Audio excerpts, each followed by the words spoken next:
అర్థం ఏంటంటే సార్, పూర్వీకులు అడుగు జాడలు అనే అర్థం వస్తుంది. అంటే మన పూర్వీకులు ఎటువంటి జీవన విధానాన్ని అవలంబించారో అటువంటి ఒక లైఫ్ స్టైల్ ఇప్పుడున్న వాళ్ళకి ఇవ్వాలి అనేది మన ప్రధానమైనటువంటి కాన్సెప్ట్. సార్ మన పూర్వీకులు యాక్చువల్గా గంజి, రాగి జావ, గడక లాంటివి తిని బతికారు. మన టీ అనేది మన కల్చర్ కాదు, ఇండియన్ కల్చర్ కాదు టీ అనేది. టీ ఎప్పుడు వచ్చింది? బ్రిటిష్ వాడు మన దేశాన్ని పాలించినప్పుడు వాడికి ఉండేటువంటి క్లైమేట్ కండిషన్స్ ఎట్లుంటుందంటే బాగా శీతోష్ణ స్థితి, బాగా కూల్ ఉంటుంది. సో మన బాడీ లోపల హీట్ జనరేట్ చేయడం వరకు ఎర్లీ మార్నింగ్ వాడు ఏం చేస్తుందంటే హాట్ వాటర్ తాగి, పుట్టి హాట్ వాటర్ తాగితే బాగుంటుంది అని చెప్పేసి దాంట్లో టీకి సంబంధించినటువంటి ఆకులు వేసుకుని తాగి. సో అది వాడు మనకు అలవాటు చేశాడు. అలా మీరు మాట్లాడుకుంటూ వెళ్తే ఈరోజు సన్ఫ్లవర్ నూనె ఇదంతా మన కల్చర్ కాదు. మనం ఏంటిది, దంపుడు బియ్యం తిని బతుకున్న వాళ్ళు మన వాళ్ళు. గడక తరపు దంపుడు బియ్యమే. సో అది మన కల్చర్. సో అందుకనే అప్పుడు ఉండేటువంటి భారతదేశంలో ఉండేటువంటి వాతావరణ పరిస్థితులకు అనుగుణంగా మన పూర్వీకులు ఏవైతే అవలంబించారో అటువంటి పద్ధతులు అవలంబించారు కాబట్టి వాళ్ళు బ్రతుకులేని రోజు 100 సంవత్సరాలు బ్రతుకుంటే 100 సంవత్సరాలు బీపీ, షుగర్లు, మొఖాల నొప్పులు, థైరాయిడ్లు ఇటువంటి ఏవి వాళ్ళ ధరించేరలే సార్. ఒక్కొక్కరు 15 మంది 15 మంది కాన్మనిచ్చారు. ఇవాళ ఉందా సార్ ఆ పరిస్థితి? పెళ్ళైన ప్రతి 100 మంది జంటల్లో 98 మంది గైనకాలజిస్ట్ దగ్గర పోయి 5 లక్షలు 10 లక్షలు 5 సంవత్సరాలు 10 సంవత్సరాలు తిరిగిపోతే కానీ వాళ్ళకి పిల్లలు అవ్వట్లేదు. ఎందుకు అనంటే మన కల్చర్ని మనం ఎప్పుడో మర్చిపోయాం. అందుకనే వెస్టీజ్ అనే పదానికి అర్థం ఏంటంటే సార్, పూర్వీకుల అడుగుజాడలు. మనం ప్రత్యేకంగా ఔషధం కొనుక్కొని తినాల్సిన అవసరం లేదు, మందులు కొనుక్కొని తినాల్సిన అవసరం లేదు. మనం తినే తిండే ఒక మందుగా పనిచేయాలి అనేది వెస్టీజ్ కంపెనీ యొక్క ప్రధాన ఉద్దేశం. సో ఇది మన ఇండియన్ కంపెనీ సార్. దీన్ని గౌతమ్ బాలి అనే వ్యక్తి స్థాపించడం జరిగింది. ఇతను ఆయుర్వేదిక్ మెడిసిన్లో పిహెచ్డీ చేసిన తర్వాత ఈ కంపెనీ 2004 జూన్ 2వ తారీఖున స్టార్ట్ చేసింది. అంటే ఈ కంపెనీ స్టార్ట్ అయ్యి 21 ఇయర్స్ అవుతుంది, 21 సంవత్సరం అవుతుంది. సో ఇది ఒక పెట్టుబడి లేనటువంటి వ్యాపార అవకాశం. ఇక్కడ మీరు ప్యాసివ్ ఇన్కమ్ను క్రియేట్ చేసుకోవచ్చు. మీరు కొద్దిగా చేయాల్సినటువంటి గ్రౌండ్ వర్క్ చేసుకుంటే తర్వాత మీ పని ఆగిపోయినా కూడా మీకు ఇన్కమ్ ఇచ్చేటువంటి ఒక ఇండస్ట్రీ. అందుకనే దీన్ని ప్యాసివ్ ఇన్కమ్ అంటారు. సో మరి ₹1 కూడా ఇన్వెస్ట్మెంట్ లేకుండా ఈ కంపెనీ అసలు డబ్బు ఎలా ఇస్తుంది, ఎక్కడి నుంచి ఇస్తుంది? అవునా కదా సార్? క్వశ్చన్ వస్తుందా లేదా?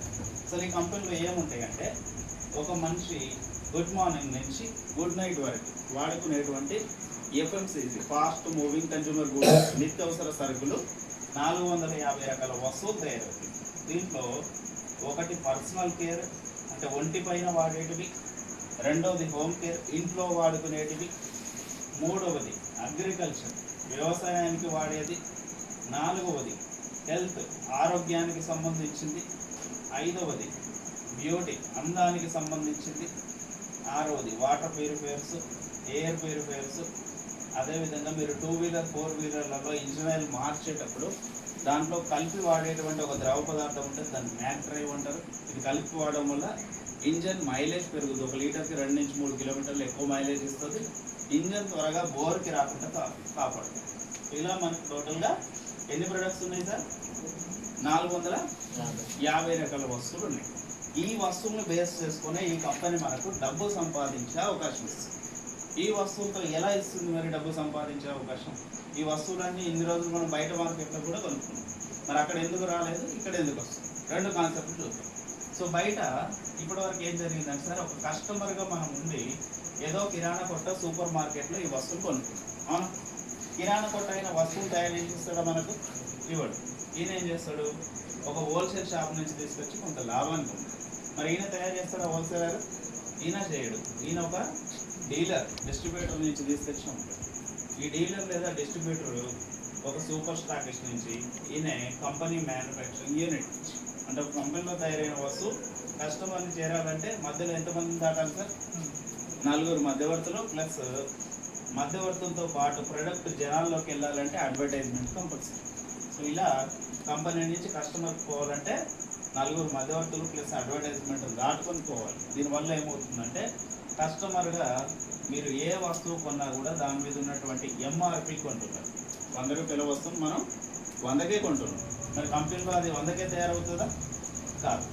సో చాలా సర్వేస్, బిఐఎస్ లాంటి సంస్థలు సర్వే చేసి ఏం చెప్పారంటే ఎంఆర్పిలో 30% వస్తువు తయారవుతుంది. 10% తయారు చేసిన వాడు లాభం చూసుకొని 40కి బయటకు వెళ్తే ఇక్కడ వచ్చేసరికి ఎంత అయింది సార్? 100 రూపాయలు అయింది. అంటే మధ్యవర్తులలో ఎంత పెరిగింది ధర? 60 రూపాయలు పెరిగింది. సో మీరు జాగ్రత్తగా ఆలోచిస్తే ఇది చాలా పెద్ద అమౌంట్, అవునా కదండి? 100లో 60 రూపాయలు అంటే సగటు కుటుంబ ఖర్చులు ఇవాళ 3000 రూపాయలు. 3000 లేకపోతే ఇల్లు గడిచే పరిస్థితి లేదు. 3000లో 60% అంటే ఒక కుటుంబం నుంచి, ఒక గుమ్మం నుంచి మధ్యవర్తులకు వెళ్ళే డబ్బు ఎంత? 1800 రూపాయల నుంచి రౌండ్ ఫిగర్గా అటు ఇటు 2000 రూపాయలు. మరి మన ఊళ్ళో అందరి లెక్కేస్తే లక్షల కోట్ల రూపాయలు ఉంటుంది. మన డిస్ట్రిక్ట్ మొత్తం లెక్కేస్తే, స్టేట్ మొత్తం లెక్కేస్తే అంటే ఎంత పెద్ద బిజినెస్ అర్థం చేసుకోండి. అందుకనే టాటా లాంటి కంపెనీస్ చాలా పెద్ద కంపెనీస్, వాళ్ళకు ఉప్పు అమ్ముకోవాల్సిన అవసరం ఉందా? టాటా సాల్ట్ అమ్ముతుందా లేదు? రిలయన్స్ లాంటి కంపెనీస్ చాలా పెద్ద కంపెనీస్ కొత్తిమీర కాంచి, సబ్బు షాంపులు కాంచి అమ్ముతున్నారు. ఎందుకు అమ్ముతున్నారు? ఇక్కడ ప్రాఫిట్స్ ఎక్కువ ఉన్నాయి, బిజినెస్ ఎక్కువ ఉంది కాబట్టి, అవునా కదండి? టాటా కంపెనీలో కార్లు తయారవుతున్నాయి, పెద్ద పెద్ద పెద్ద ఇండస్ట్రీస్ ఉన్నాయి. టాటా కంపెనీ కార్లు మన ఊళ్ళో ఎంతమందికి ఉన్నారు? మేబీ ఒక్కరిద్దరు. ఒకసారి కొంటే మళ్ళీ కొంటారో లేదో నాకు మళ్ళీ తెలియదు. ఎందుకంటే లైఫ్ టైంలో ఒకటే సార్. అదే సాల్ట్ ఉన్నోడు కొనాలి, లేనోడు కొనాలి, మళ్ళీ మళ్ళీ కొనాలి, అవునా కదా సార్? సో అంటే రెగ్యులర్గా మనిషి అనేవాడు ఈ భూ ప్రపంచం మీద ఉన్నన్ని రోజులు నడిచేటువంటి బిజినెస్ ఏంటంటే ఎఫ్ఎంసీజీ బిజినెస్, నిత్యావసర వస్తువుల బిజినెస్.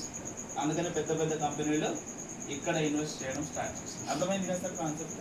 సో ఇది ఈ ఎంటైర్ వ్యవస్థకి మూల కారణం ఎవరు సార్? ఇదంతా నడవాలంటే మూల కారణం ఎవరు? కస్టమర్ కదా సార్. మరి ఈ కస్టమర్కి ఏమైనా బెనిఫిట్ ఉందా సార్ ఇక్కడ? లేదు. సో ఇది గమనించినటువంటి వెస్టేజ్ కంపెనీ 2004లో సేమ్ అదే 30%లో వస్తువులు తయారు చేసినాయి, 10% ప్రాఫిట్ చూసుకొని 40% సేమ్ బయట కంపెనీ లాగానే ఇది కూడా 40కి బయటకు పంపడం స్టార్ట్ చేసింది. దాని డిఫరెన్స్ ఏంటంటే మధ్యవర్తుల అడ్వర్టైజ్మెంట్ మొత్తాన్ని తీసేసి మనలాంటి కస్టమర్కే ప్రొడక్ట్ డైరెక్ట్గా ఇవ్వడం స్టార్ట్ చేసింది.